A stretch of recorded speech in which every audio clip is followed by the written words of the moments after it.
The air inside the tent is heavy, with the scent of frankincense and burning olive oil.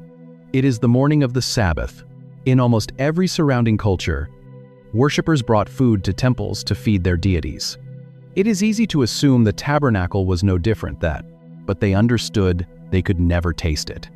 The holiness of God's presence was a fire that could warm the priests, but it would burn anyone else who approached improperly.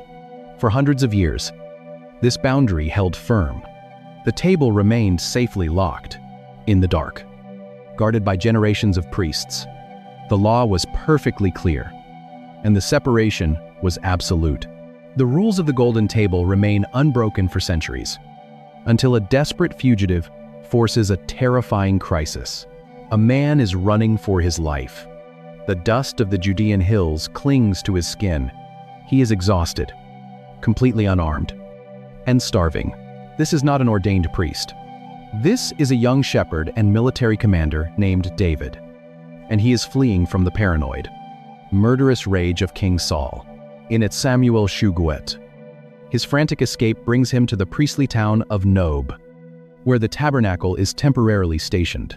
When David arrives, unannounced and alone, Ahimelech, the priest, comes out trembling to meet him. David makes a desperate request. He asks the terrified priest for 5 loaves of bread, or whatever food can be found. But Ahimelech has a problem. He searches the priestly stores and finds nothing ordinary. He looks at the exhausted fugitive and explains the dire situation. This bread was a primitive religious requirement, a weekly meal offered to keep Yahweh satisfied. The problem is not that this interpretation is uncommon. I have no common bread on hand, but there is holy bread. The only food available is the lechem hapanim. It is exactly the time of the weekly exchange. The fresh, hot bread has just been placed inside the sanctuary, and the massive, heavy loaves of the presence have just been removed from the golden table. According to every rule established in the book of Leviticus, this conversation should end immediately. David is from the tribe of Judah. He is a layman, standing entirely outside the Levitical boundary. Giving him the sacred bread is not a minor administrative infraction. It is a direct violation of the strict boundary protecting the holy things. To hand the bread of the presence to an unauthorized man is to invite sudden, violent death. Ahimelech is suddenly trapped between 2 massive realities. On one side is the rigid ceremonial law of the tabernacle, guarded by the threat of divine judgment. On the other side is a starving man, the anointed future king of Israel, whose life is in immediate danger. The priest makes a shocking theological calculation. He determines that the preservation of human life and desperate need supersede the ceremonial restrictions of the sanctuary. He sets a brief condition of basic ritual purity. And when David confirms he and his men are clean, Ahimelech reaches past the Levitical boundary. The problem is that the biblical text directly contradicts it. In the ancient world, a sacrifice intended for a deity was almost always burned. He hands the sacred bread to a starving layman. David takes the heavy, frankincense-scented loaves. He eats the bread, reserved only for the priests, and nothing happens. The sky does not tear open in judgment. The ground does not swallow the fugitive. The fire of God's holiness does not consume the unauthorized man. Instead, the bread of the presence does exactly what bread is designed to do. It sustains human life. It gives David the physical strength to survive his exile in the wilderness.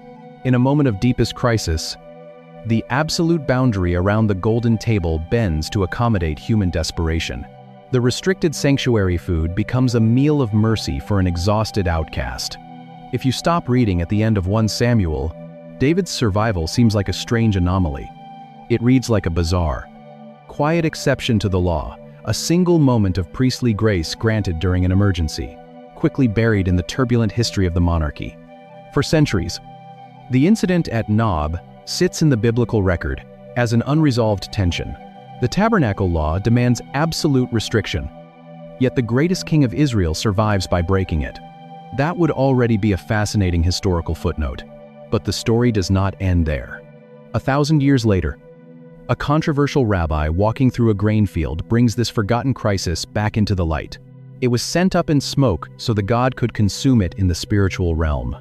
But the bread on this golden table is...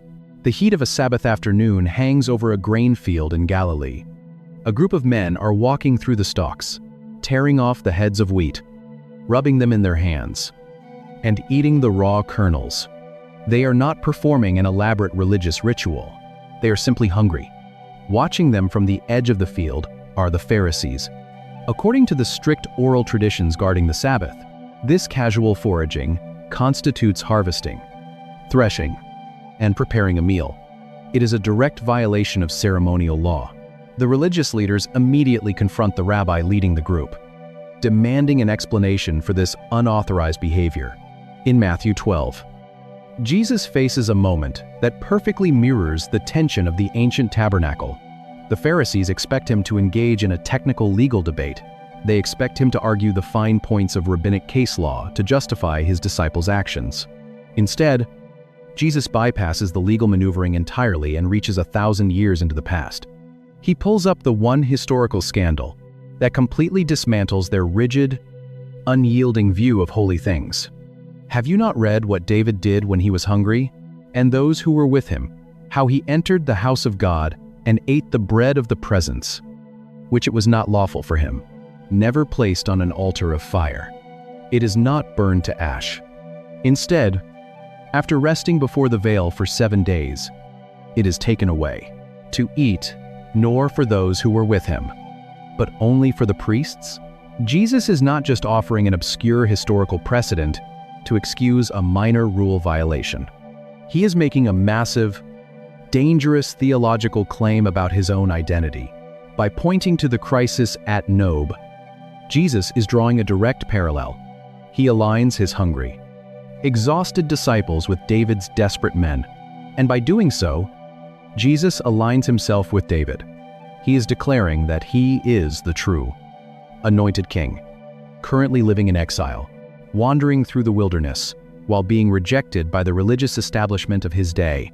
Just as the ceremonial rules of the sanctuary bent to sustain the anointed king and his men, the rules of the Sabbath must bow to the Lord of the Sabbath. But the claim goes even deeper. Jesus looks at the Pharisees and delivers a devastating final line. I tell you, something greater than the temple is here. This is the hidden mechanism that unlocks the entire story of the Golden Table.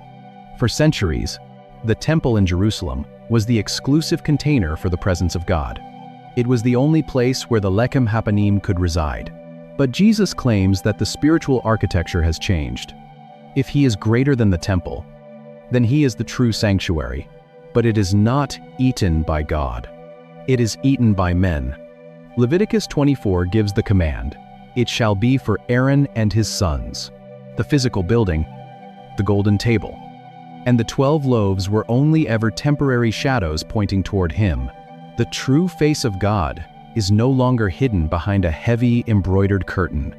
The true presence of God is standing in a grain field, speaking to the Pharisees, walking among the chaotic and the hungry.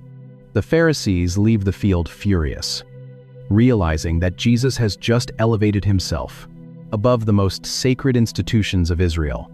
He has not just defended his disciples' right to eat raw grain on a Saturday, he has fundamentally reoriented the meaning of the bread. But the story is not finished. Recognizing that Jesus is the true sanctuary is only the first step. If the presence of God has left the building, the sacred food must follow. The bread of the presence was locked in a holy room for generations, guarded by priests and shadowed by the fear of death. Jesus is about to carry it out to a hillside. The wind sweeps across a grassy hillside near the Sea of Galilee. It is nearing evening, and a massive crowd of over 5,000 people is stranded in a desolate place. They are exhausted, far from home, and completely out of food. In the Gospel of John, chapter 6, the situation perfectly mirrors the ancient wilderness, like the 12 tribes under Moses. The people are hungry, and they shall eat it in a holy place, since it is for him a most holy portion. This is the hidden contradiction at the Jok, like David at Nob. They are desperate and cut off from normal provision. Jesus takes 5 barley loaves.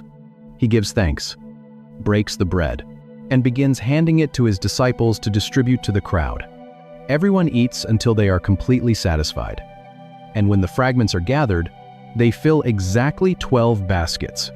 12 baskets, a subtle but unmistakable echo of the 12 massive loaves on the golden table, representing the complete provision for the people of God. But the miracle of multiplication is only the prologue. The next day, the crowd tracks Jesus down. Hungry for another free meal, they demand a sign, reminding him that Moses gave their ancestors manna to eat in the wilderness. They want physical provision on their own terms. Jesus looks at the crowd and completely shatters their categories. He says, "I am the bread of life. Whoever comes to me shall not hunger, and whoever believes in me shall never thirst." He does not say, "He will provide the bread." He says he is the bread. A few verses later, he escalates the claim to a point of intense controversy. "And the bread that I will give for the life of the world is my flesh." When we read this through the lens of the tabernacle, the architecture of the gospel comes into perfect focus. Jesus is the ultimate lechem hapanim, heart of the sanctuary. The God of Israel demands a flawless, freshly baked meal be arranged before him every single Sabbath. Yet he never touches it. He is the true bread of the presence. Recall what the ancient bread meant. It was the physical guarantee of God's face turned toward his people in blessing. In Jesus, God's face has quite literally turned toward humanity. Paul later writes in 2 Corinthians that we see the glory of God in the face of Jesus Christ. Jesus is the unmediated presence of Yahweh, stepping out from behind the heavy embroidered veil and walking directly into the human camp. But notice the massive reversal in how the bread is handled. In the book of Leviticus, the bread was highly restricted. It was locked in a dark room, guarded by the threat of death, and consumed only by an elite group of ritually pure priests. The ordinary, starving Israelite could never touch it. On the hillside in Galilee, Jesus takes the sacred reality of the tabernacle and breaks it open for everyone. The table is no longer restricted. The food of the sanctuary is given to the exhausted, the ritually impure, the outcast, and the ordinary. Jesus offers his own life, his own body, as the sustaining meal for a starving world. The bread of the presence is no longer a memorial resting on a gold table. It is a sacrifice broken on a Roman cross. This beautiful theology is deeply comforting to read on a page. The progression from the tabernacle to the hillside proves that the Bible is an integrated, brilliant design. He commands that his priests consume it instead. The question is not whether the ritual happened. The question is why it was designed this way. But there is a profound difference between admiring a theological pattern and actually surviving a season of spiritual famine. It is easy to understand the bread of life intellectually. It is much harder to rely on it when you are the one standing in the wilderness, watching your own resources run dry. And this is where the ancient history of the tabernacle intersects with your own crisis. Most of us know what it feels like to run out of supplies. You may not be fleeing from a murderous king in the Judean hills, but you know the dust of the wilderness. You know what it is to be spiritually exhausted, emotionally depleted, and completely out of strength. Perhaps it is a season of grief that is draining your endurance. Perhaps it is a relationship that feels like a long, silent exile. Maybe it is a private battle with anxiety, or a prolonged season of waiting where heaven seems entirely closed. When we enter these desolate places, our theology often defaults back to the ancient, pagan world without us even realizing it. We begin to act like the anxious worshippers of Babylon. We assume that if we are starving, God must be distant or disappointed. We believe that we must perform, achieve, or offer something to earn our way back into his good graces. If Yahweh does not need the food, what is the bread actually doing in the room? Why does it sit in the dark for a... We think that God's presence is a reward for perfect religious behavior. We believe the bread is locked behind a heavy curtain, and because we are messy, failing, and exhausted, We have lost our access to the sanctuary. But remember the central contrast of the golden table. This is not a story about restricted sacred food. It is a story about a God who provides for his people when they have nothing left. When David arrived at Nob, he had absolutely nothing to offer. He was not an ordained priest. He was not ritually perfect. He did not bring a sacrifice to place on the altar. He was just entirely, desperately empty. And in that moment of absolute starvation, the terrifying holiness of God did not consume him. It sustained him. The rigid rules of the sanctuary bent outward to provide mercy for an exhausted outcast. What is your current pressure revealing about your view of God? When you are exhausted, do you try to bake your own bread? Do you try to manufacture your own spiritual strength? Hoping that if you can just hold yourself together, you will eventually earn your way back into the light of God's face. To survive your current wilderness, you must change your posture. Outside, the camp of Israel is completely at rest. But inside the holy place, a priest moves with precise, careful steps, too weak before anyone is allowed to taste it. And if God is not hungry, why is the penalty for unauthorized people touching this sacred? When Figler tells you that God has withdrawn his presence because of your weakness, recognize that lie. Name it honestly. Place it against the truth of the golden table. God does not feed you because you are strong. He feeds you because you belong to him. The true bread of the presence dismantles our exhausting effort. You do not have to become a perfect priest to experience the face of God. His face is already turned toward you in blessing. Jesus Christ, the true bread, has already stepped out of the hidden tabernacle and walked directly into the center of your exact situation. When you are standing in the wilderness, watching your own resources run completely dry, the biblical invitation is not to try harder. The invitation is simply to eat. It is to stop pretending you have enough strength, to name your starvation, and to rely on the presence of Christ for your survival today. You do not need to bring anything to this table. The meal has already been prepared. Yet, there is one final shift in perspective that changes how we see the table forever. Step back and look at what the bread of the presence has ultimately become. For thousands of years, the story of God and humanity was defined by separation. The average person lived in the dust of the camp. Food so terrifyingly severe, this is not ultimately a story about a restricted religious ritual. It is a story about God opening his private table, constantly aware of their own failure. While the terrifying holiness of God remained hidden behind thick curtains and unyielding boundaries, but as we zoom out and view the entire biblical landscape, we see that the golden table was always quietly whispering a different story. Over the centuries, the bread moved from a restricted ritual to a saving grace. It carried three profound meanings. First, it was a defiant declaration against the anxiety of the ancient world.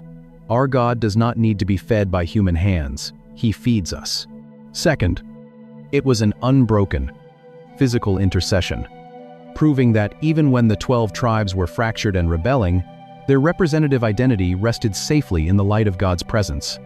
And third, it was a prophecy in the form of a physical object, a shadow waiting for the day when the true bread would be broken for a starving world. Return to the image from the very beginning. Imagine the priest stepping into the silent, lamplit holy place on a Sabbath morning. The air is thick with the scent of burning olive oil and frankincense. He approaches the heavy, golden table and carefully places the 12 warm loaves upon it. For generations, that priest ate his portion in the shadows, surrounded by the fear of death, knowing that the ordinary, exhausted people outside the tent could never taste the mercy resting on that table. To a starving world, the golden table holds the key to understanding how God interacts with human weakness, and how a physical object becomes the intimacy of the lechem hapanim, the bread of the faces, was strictly reserved for a chosen few. But the architecture of that room no longer exists. When Jesus Christ gave up his spirit on a Roman cross, the gospel accounts record that the massive, heavy veil of the temple was torn in two, from top to bottom. The terrifying boundary guarding the sanctuary was permanently shattered. The dark. The hidden room was completely exposed to the light. This changes everything about how you must approach God. You are no longer standing outside in the dusty wilderness, hoping that an ancient priest remembers to carry your name into the holy place. You are no longer a fugitive, like David, forced to sneak past ceremonial boundaries and rely on a temporary exception to beg for a meal in a moment of desperation. The restriction is entirely gone. The central contrast of the table is finally resolved. God is not hungry for your performance, your perfection, or your anxious religious effort. He is not waiting for you to earn your way into His presence. He is fully aware of your exhaustion, your wandering, and the spiritual famine you are currently facing. And His response is not to demand more labor, but to offer His own life as your permanent supply. The bread of the faces means exactly what the Hebrew promises. The face of God is turned toward you in complete, unmediated blessing, permanent promise of survival. But to understand why this bread was so closely guarded, we have to leave the silence of the tabernacle. His presence is your daily provision. You do not need to bring anything to this feast, except your own hunger. The veil is torn, the true bread is broken, and the table is finally open. If this journey through, Scripture helped you see God's provision more clearly, consider subscribing. Leave a comment below sharing how the bread of life has sustained you in a wilderness season. And send this study to someone who needs the encouragement today. We must look at the loud, violent religious systems operating just across the border, and see how the rest of the ancient world treated their gods. In the ancient Near East, waking up a god was a literal, daily task. Imagine the massive, stone-pillared temples of Egypt or the towering ziggurats of Babylon.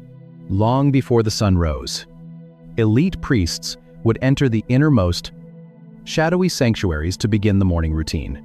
They would ritually wash the idols carved from wood and overlaid with gold. They would dress them in elaborate, expensive garments, and, most importantly, they would serve them an expansive breakfast. The survival of the ancient world depended entirely on keeping these deities well-fed. The Mesopotamians held a terrifying theology. They believed humans were created for the sole purpose of doing the exhausting manual labor of agriculture, so the gods could rest. There are no windows here. The only light comes from a massive golden lampstand, its 7 flames casting flickering shadows against the heavy, embroidered curtains. If a civilization failed to provide daily, lavish offerings of roasted meat, sweet wine, and bread, the gods might starve, or worse, they might become offended, abandon their temples, and allow the city to be destroyed by invading armies. The entire religious system was built on a foundation of mutual anxiety. You feed the deity, and the deity lets you live. Against this backdrop of nervous, transactional religion, the tabernacle in the wilderness appears completely revolutionary. On the surface, the Israelites seem to be doing exactly what their pagan neighbors are doing. They have a designated sacred tent. They have a carefully constructed golden table. They have priests placing freshly baked bread before the divine presence. But the spiritual mechanics of the ritual are running in the exact opposite direction. Centuries later, the biblical text captures Yahweh's perspective on the pagan obsession with feeding the divine. In Psalm Vizikuminta, God speaks to His people and systematically dismantles the theology of the surrounding empires. He strips away the illusion that the creator of the universe requires human assistance to survive. He declares a profound truth. If I were hungry, I would not tell you. For the world and its fullness are mine. The God of Israel does not eat bread. The priest approaches a small table made of acacia wood and overlaid with pure gold. Resting upon it are 12 large, flat loaves of bread. He does not need the warmth of the oven, the grain from the field, or the anxiety of human hands to sustain his existence. And this realization completely changes how we must view the table in the holy place. The bread of the presence is not a meal, provided by fearful worshippers to keep a hungry God satisfied. It is a brilliant, silent anti-pagan polemic. When the priests enter the holy place on the Sabbath, they are not arriving as terrified servants trying to appease a helpless master. They are arriving as honored guests to a table that has already been set for them. God does not demand that they sustain him. He commands that they eat from his own private supply. This shift changes everything. It replaces the exhausting anxiety of pagan appeasement with the deep security of divine provision. The bread proves that Yahweh is a God who feeds his representatives. That alone makes the golden table a theological masterpiece. But this divine provision does not come without strict, deliberate boundaries. The bread is not simply scattered across the gold surface whenever a priest feels hungry. The command in Leviticus requires a highly specific, mathematically precise arrangement. The priests must bake exactly 12 massive loaves. They must be placed in exactly 2 equal rows of 6. They have been sitting in the dim, silent room for 7 days. Slowly, reverently, the priest removes the old bread.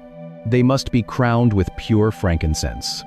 These structural rules are not arbitrary religious red tape.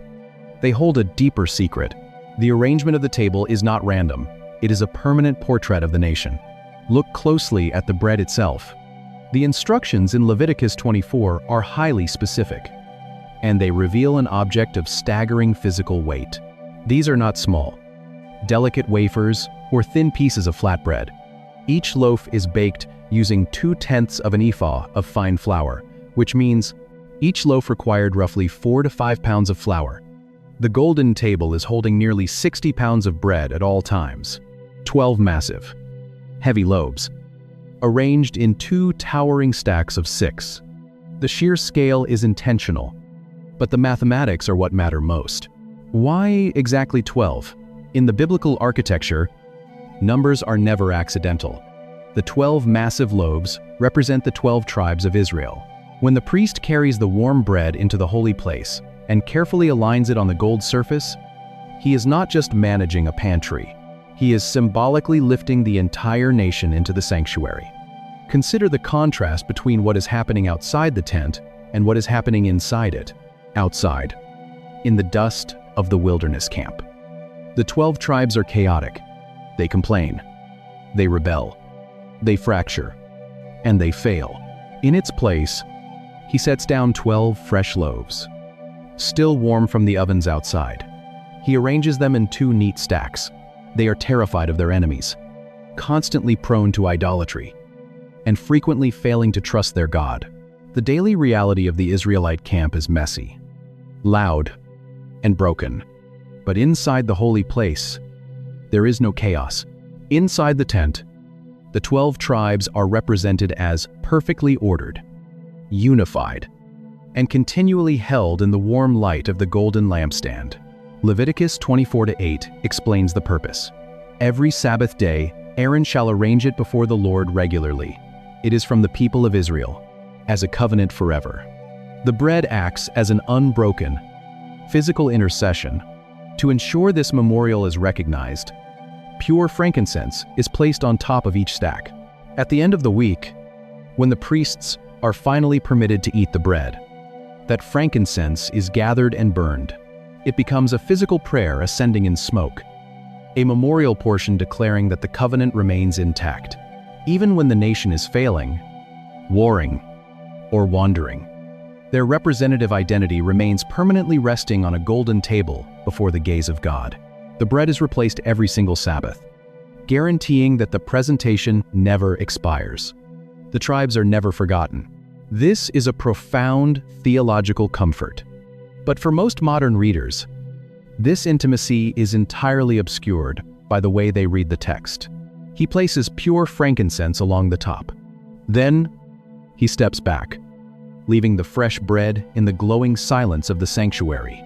When William Tyndale translated the scriptures into English in the early 16th century, he struggled to find an exact English equivalent for this specific sacred food.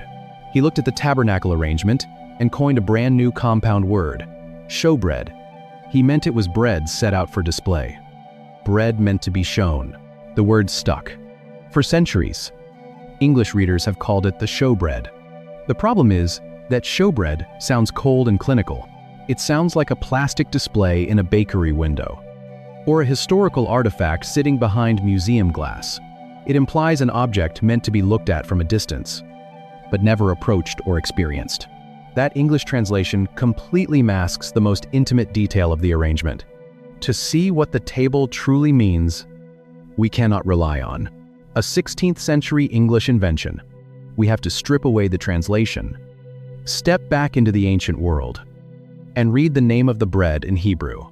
In the original Hebrew text of Exodus 25, the command given to Moses contains no concept of a display or a show. The phrase written on the ancient scroll is lechem hapanim. Lechem is the standard Hebrew word for bread. It is the ordinary, physical staple of ancient life, the food required for basic human survival. But the second word is where the true theology is hidden. Next week, the cycle will repeat. When modern readers encounter this ritual in the book of Leviticus, they usually make a logical assumption. Hapanim is the noun for faces. Literally translated, the heavy stacks resting on the golden table are the bread of the faces.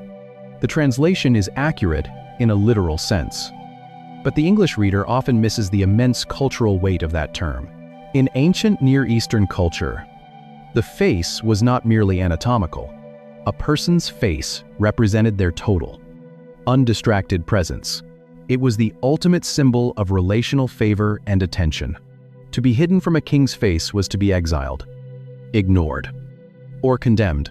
To seek the king's face was to ask for his mercy. If you were invited to look upon a monarch's face, it meant you possessed royal access. You were safe. We see this usage throughout Scripture. When the priests stood outside the tabernacle to bless the chaotic 12 tribes, they used the exact same root word. They prayed, "The Lord make his face shine upon you. The Lord lift up his countenance upon you and give you peace." Or consider Moses, who experienced a level of intimacy with Yahweh that defied explanation. A relationship described in the text as panim el panim, face to face. When we put these words together, the object completely transforms. This is not static showbread. It is the bread of the presence. The English word showbread implies a cold artifact. Ancient religions were built on appeasement. You gave things to the gods, so the gods would not destroy you, placed on a shelf to be looked at from a distance. The Hebrew lechem hapanim describes a living, breathing relationship being experienced. The bread is the physical, undeniable manifestation of God's face turned toward his people. When the priests gathered on the Sabbath to eat the massive loaves, they were not just consuming calories to fuel their bodies. They were participating in the ultimate covenant meal, eating in the warm, unmediated glow of divine approval. The bread was the guarantee that God's attention was fixed upon Israel in blessing. But this profound relational intimacy carried a terrifying restriction. The bread of the presence was designated as most holy. Leviticus drew an absolute, unyielding boundary around the golden table. Only the ordained priests, the direct descendants of Aaron, were permitted to consume it. Furthermore, they were required to eat it within the strict confines of the holy precinct. It could never be taken home. It could never be wrapped up and shared with an ordinary Israelite. To take the sacred bread outside the sanctuary, or to give it to an unauthorized person, was a catastrophic violation of the Levitical law. In the ancient biblical world, mishandling the holy things was an invitation to sudden, violent death. The ordinary people of Israel knew the bread existed.